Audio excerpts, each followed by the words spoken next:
E foi nesta casa de jogos denominada Ango Food onde tudo começou. Camila Agostinho desentendeu-se com os amigos após o desaparecimento de uma ficha de 2.000 kwanzas. Acabou espancado numa esquadra e relatos indicam que foram agentes do SIC. Após desentendimento e espancamento, foi parar numa unidade hospitalar e acabando assim por perder a vida. Um amigo de nome Masta pagou a quantia de 15.000 kwanzas para deterem Camila, que acabou por ser cruelmente espancado, supostamente por homens do SIC, como diz a esposa da vítima. Eu, quando saí de dentro para fora, encontrei o meu marido estendido no quintal. Não consegui lhe olhar 2 vezes. Eu caí, porque eu tenho um problema de atenção. Também fui parar no hospital. Quando voltei para aqui, disseram que já me levaram no Capalanca. Eu disse, então vou seguir atrás. Falaram, não, a tua atenção não está boa, não tens que seguir. Fica aqui, nós vamos... Passou uma noite no Capalanca. Dia seguinte, o irmão que estava lá com ele liga. Olha, o careca que está mal, gravou, vão transferir para Maria Pia. Ele estava falando, minha mulher, eu vou morrer nas brincadeiras. Nós costumamos jogar aquele Angofoot, eu não tirei a fita dele do Angofoot. Mas ele disse que eu tirei a fita dele do Angofoot. Eu estava pensando que estávamos a reinar. Afinal, ele foi pagar nos Dinic para me bater. Enquanto chegaram, me mandaram tirar a camisola, estava pensando que fosse uma brincadeira. Ele só assustou, começaram a me bater e levaram lá na própria esquadra. Naquela noite ele começou a se despedir. Ai, se eu vou morrer nas brincadeiras, eu não roubo. Aquele moço foi me incriminar à toa. Eu vou morrer, mulher. Se você não vai morrer, quem que vai criar essas crianças? Se você mesmo tens que ter coragem. Mas eu não vendo no trabalho, como é que eu vou conseguir sustentar essas crianças, meu Deus? E o meu marido habituou mal as filhas dele.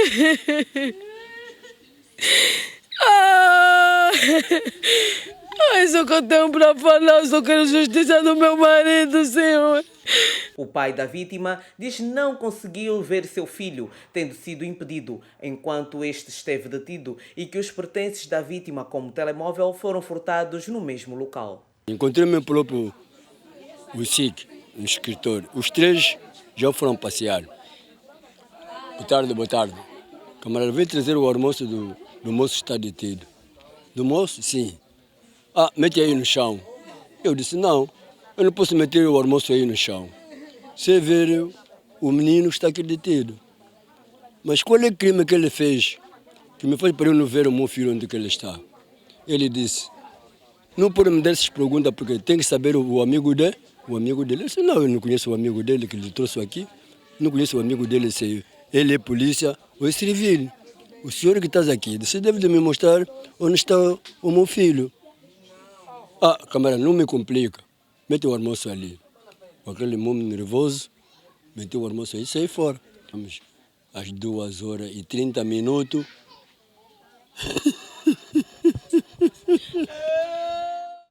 Pois, infelizmente, o jovem acabou por perder a vida dias depois de ter sido espancado. Paulo Nascimento, bom dia, bem-vindo ao programa Primeira Página deste sábado. Acompanham atentamente a matéria que, depois do intervalo, mostramos imediatamente para o nosso telespectador, de um jovem que perde a vida. Vejo que o Paulo está emocionado.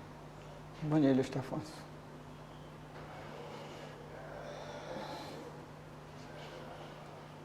É difícil comentar assuntos dessa natureza. Matarem pessoa por fichas com valores insignificativos. E ainda que o valor fosse alto, não se mata pessoas por causa disto.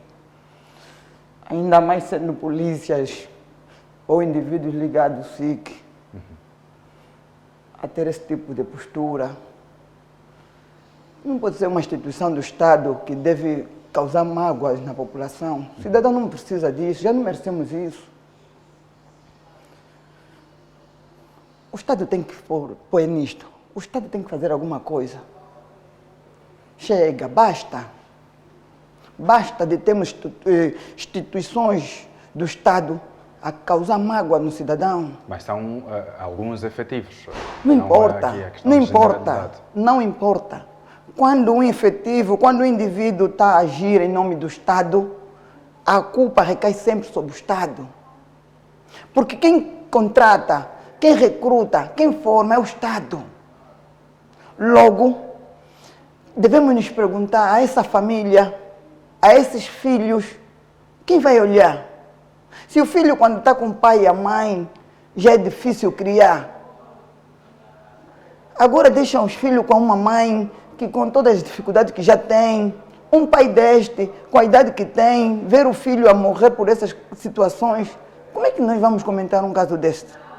Qual é o pronunciamento, nessa altura, o que o SIC pronunciou-se sobre um caso deste? Esses são daqueles casos que devem ser resolvidos aos olhos do cidadão, porque o cidadão quer saber qual é o fim desses processos. Está neste momento a decorrer um inquérito para se apurarem. A nossa polícia é líder em inquéritos. Chega a altura, basta de inquérito. Primeira coisa que devia se fazer, que o cidadão devia começar a começar a ver haver provas, uma porque... suspensão. Para já, uma suspensão da equipa toda, para começar. E depois vai se fazer o processo, porque enquanto a equipa estiver a trabalhar, tem condições de interferir no processo. É preciso que haja uma suspensão da equipa toda para se averiguar o caso. Caso seja provado que houve ligação direta de indivíduos ligados ao SIC, esses processos devem ser responsabilizados criminalmente e serem expulsos da corporação. Mas agora, como é que vamos fazer o inquérito se os indivíduos envolvidos, supostamente acusados, estão a trabalhar? Estes têm, muitas das vezes, têm a capacidade de interferir no processo. E quando começa a haver interferência no processo, há aqui formas de muitas das vezes, encobrimos os rastros, muitas das vezes ainda interferimos diretamente no processo e dificultamos aquilo que é o processo. É preciso que haja uma suspensão direita, enquanto tiver a fazer as diligências. E depois temos que averiguar aqui duas situações. Se o encarregado máximo, se o comandante, se o chefe do SIC envolvido tem domínio ou não. Primeiro, porque se o superior desses agentes tiverem domínio da situação, ou seja, tiveram diretamente, acompanharam o processo, esses também devem ser responsabilizados caso venha a se provar que os SICs agiram de má fé, agiram mal. O que está a querer dizer é que se na altura que foram protagonizados esses atos da agressão contra o jovem, se o chefe daquele posto teve conhecimento, terá também de ser responsabilizado. Sim. Se um subordinado nosso estiver a ter uma postura errada, e nós estamos de perto, estamos a acompanhar, todas as culpas acabam também por nos recair, porque nós somos os superiores, e enquanto superior temos condições de permitir que um ato ou outro seja feito. No caso do superior não ter domínio sobre o ato, recai para o superior aqui outra culpa, que a negligência, ou o não ter domínio do que os seus agentes fazem, porque assim, sobretudo nas esquadras que atuam na localidade, muito dentro dos bairros, isto é comum. O espancamento do cidadão dentro dessas unidades é comum. Que é desumano. Nós estamos a matar pessoas. Isso é mais do que desumano, porque o próprio criminoso, aquele que tivemos a situação da menina de 8 meses que foi violada, tivemos o criminoso ali, e ainda por cima salvaguardou-se o direito da imagem do cidadão, tapou sua cara, ou seja, viola uma criança que chega a morrer e nós protegemos, porque olhamos para aquilo que são os direitos humanos. Exato. Agora, um cidadão que é supostamente acusado por furto de uma ficha, espancado até a morte, estamos a olhar como a situação criminal. As nossas instituições estão a olhar como a postura do cidadão. Como é que está a ser olhado o cidadão? Em primeiro lugar, não existe aqui nada se não existem pessoas. Se não respeitarmos as pessoas, se não respeitarmos o homem, o ser humano, independentemente dele, o que seja, não estamos aqui a fazer nada. Não adianta termos uma polícia que depois mata cidadão. Não está a fazer nada, desiste de haver polícia. A questão que eu faço, Paulo Nascimento, há também supostas... levanta-se a questão de o cidadão, o queixoso no caso, ter subornado os supostos agentes. A questão que se faz aqui é, Até que ponto o cidadão deve sentir-se seguro ao dirigir-se a uma esquadra ou a ser chamado numa esquadra policial para responder a um determinado processo? Bom, primeiro é simples. Poucos casos que nós levamos para a esquadra a intervenção da polícia. A nossa polícia nunca tem condições de atuar, raramente tem condições de atuar numa determinada denúncia por falta de condições. Dadas circunstâncias. Alegam falta de viatura e às vezes combustível. O que quer dizer que começa a abrir caminhos para a própria corrupção do cidadão. Ou seja, o cidadão só foi atendido, nesse caso, só foi atendido porque o cidadão pagou. E aí temos que chamar, o cidadão vai ser responsabilidade, tem que ser, e enquanto está a ser feito o inquérito, o cidadão que por via da denúncia Está foragido. vai aparecer. Em Angola hoje, ninguém desaparece sem que sem que ninguém saiba onde está. Todos os cidadãos não hoje... se queira, não é? A menos que não se queira, sim senhora, porque começamos a ver histórias de que pessoas estão desaparecidas, estão foragidas, fugiram pelas fronteiras, não importa para onde as pessoas tentam fugir. Nós temos o território nacional sob controle do Estado, o Estado tem domínio de tudo isso, não há quem está foragido e por muito tempo. Quando o Estado quiser apanhar ou encontrar um cidadão nacional que está sobre o nosso território, ele é encontrado na hora. Agora, vai ter que ser responsabilizado, porque estamos a combater a corrupção. Civil ou criminalmente? Não, criminalmente, quando estamos a falar de corrupção, aqui há o crime já diretamente, logo ele vai ser responsabilizado pelo mesmo. E tem mais, o cidadão vai responder pela corrupção e ainda pode agravar o facto, pelo facto desse ato que ele fez nascer, levar à morte a um cidadão. Agora, o agente que aceitou ser subornado vai responder por aceitar o suborno e ainda por cima pelo simples fato de estar envolvido diretamente no espancamento do cidadão, levando até a morte. Um detalhe aqui, segundo a informação da família, e até porque o próprio jovem, antes de perder a vida, deu entrevista a um canal televisivo e nós todos tivemos a oportunidade de acompanhar, contou que lhe foi inserido um metal aquecido, quente, um ferro quente por via anal, muito provavelmente o que terá agravado o seu estado de saúde. Essa é daquelas coisas que, se nós fizermos aqui uma afirmação que isto é comum, depois vem a sociedade pedir prova. Mas quem atua nas esquadras diretamente conhece quais são os procedimentos de tortura que muitas da nossa esquadra tem. O que é que falta para que haja humanização? Amor, compreensão, amor. Não existe, aqui não há nada que está em falta, que falta em nós antes do amor. Quando nós começamos a olhar as pessoas com amor, vamos ter dificuldade em maltratar as pessoas.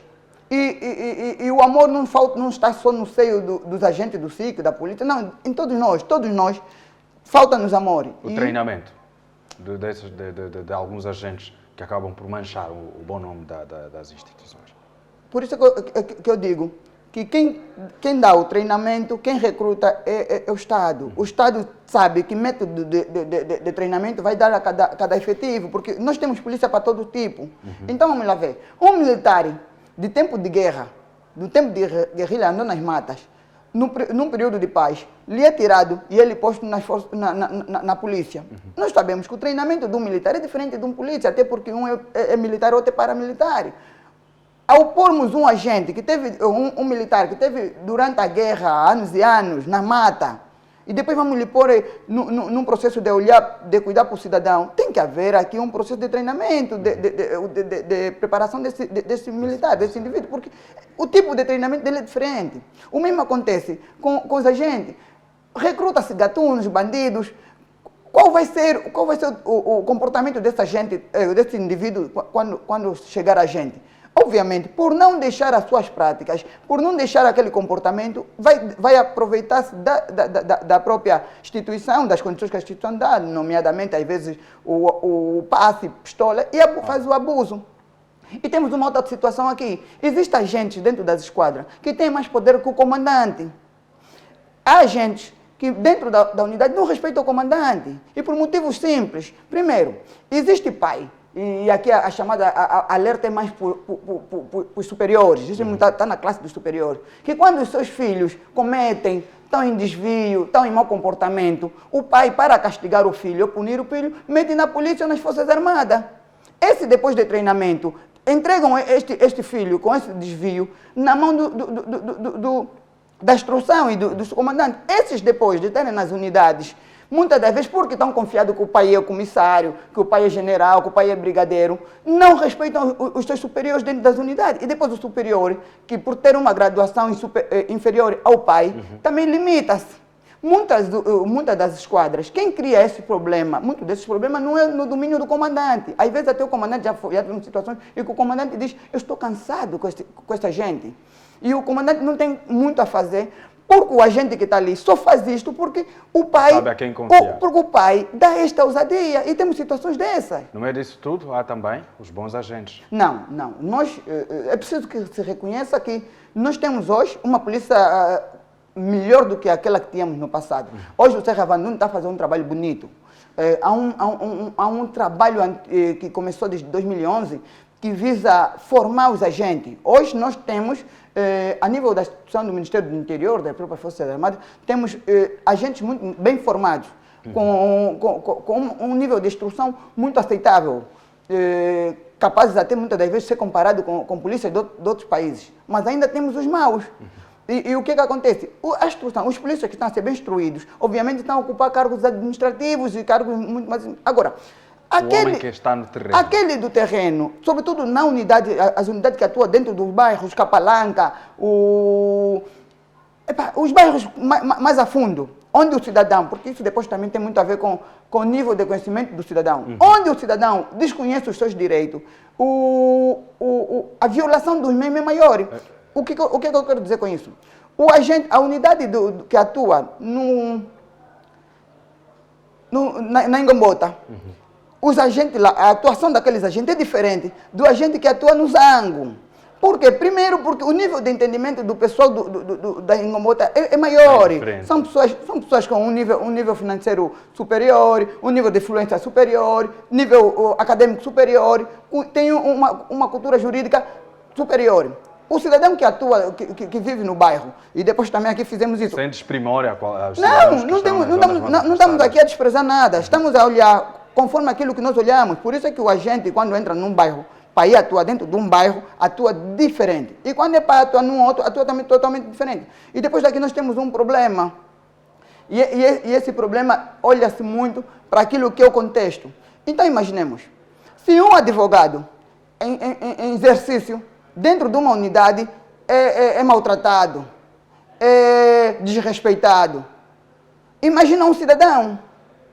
Uma prova concreta de que ainda precisamos fazer um trabalho para reeducar os agentes. Tivemos o caso em Benguela. Em Benguela, o ano passado, se não estou em erro, o ano passado tivemos o caso de um advogado que em exercício foi preso e foi maltratado. Tivemos o caso do ano passado do nosso médico que, por não fazer o uso da máscara, foi levado numa das unidades e acabou por perder a vida. Essas coisas, se um doutor, um médico é maltratado a este ponto, um advogado é maltratado a este ponto, agora imagina o pacato cidadão, que não tem nível acadêmico aceitável e se tem, muitas das vezes não domina uma ou outra situação, e ainda mais no bairro, ali no fundo, onde todos esquecem, que nós todos sabemos que lá dentro do bairro, a instituição, o Estado, a administração não entra, não falha em tudo. Até os serviços prestados ali também são precários. Logo, o tratamento para o cidadão também é dos piores. Isso é que temos que evitar. Infelizmente. Aqui fica então o repto e é importante que os agentes conheçam as normas para que não violem os direitos dos cidadãos. E é um caso muito triste de termos tido um jovem de 32 anos perder a vida por causa de 2.000 kwanzas a que foi acusado de ter desviado em ficha. E olha aqui que tal ficha podia não ter valido a pena para o apostador. Podia simplesmente perder a aposta e na mesma perderia os 2.000 kwanzas. Muita pena. Paulo Nascimento, obrigado pela presença. Obrigado, Augusto. E contamos consigo em outras ocasiões. Estimado telespectador, fica aqui o nosso conselho. Se for fazer essas apostas, primeiro, não envolva sentimentos no dinheiro investido. Se ganhar, está de parabéns. Contrário disso, perdeu e ponto. Não te vicies. E, por favor, não envolva outras pessoas para que depois venham acusar e dizer que foram culpadas disso ou daquilo. A decisão é sua, por isso é que essas casas de apostas, esses jogos, exigem que o jogador seja maior de 18 anos. Então, se é maior de 18 anos, sabe das decisões que toma e conhece as consequências.